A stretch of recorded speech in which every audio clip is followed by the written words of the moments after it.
आपण आज आंब्याचा रायता आंबा करत आहोत. त्याकरता मी इथे जरा थोडेसे अर्धवट पिकलेले 6 आंबे घेतलेले आहेत. गावरान आंबे, गावठी आंबे कोणते पण घेऊ शकता. आंब्याचा रस काढून घेणार आहोत. साली पूर्णपणे मी स्वच्छ करून घेतलेल्या आहेत, पण कोई मी तशाच ठेवलेल्या आहेत. त्या काही आपल्याला स्वच्छ करून घ्यायच्या नाही आहेत. आपण तसंच रस आणि कोई तसेच एका भांड्यात घेतलेले आहेत. आता त्याच्यात आपल्याला गूळ घालायचा आहे. आंबा जसा गोडीचा आहे त्याप्रमाणे आपल्याला गूळ घालायचा आहे. मी साधारण 1 वाटी गूळ घातला आहे. 2 चमचे तिखट घातलेलं आहे.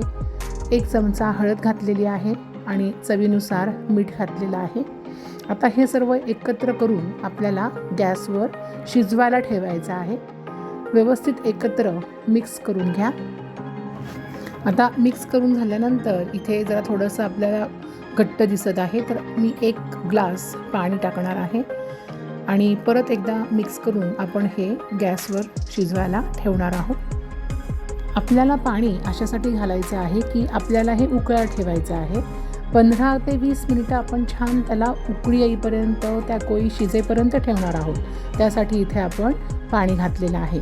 इथे मी 2 चमचे तूप साजूक घेतलेलं आहे. त्याच्यात जिरे, मोहरी आणि हिंग घालून मस्त तडका तयार करून आपण उकळलेल्या रायतांब्यावर ओतणार आहोत. तुम्ही बघू शकता किती सुंदर मस्त असा रायतांबा तयार झालेला आहे बघा.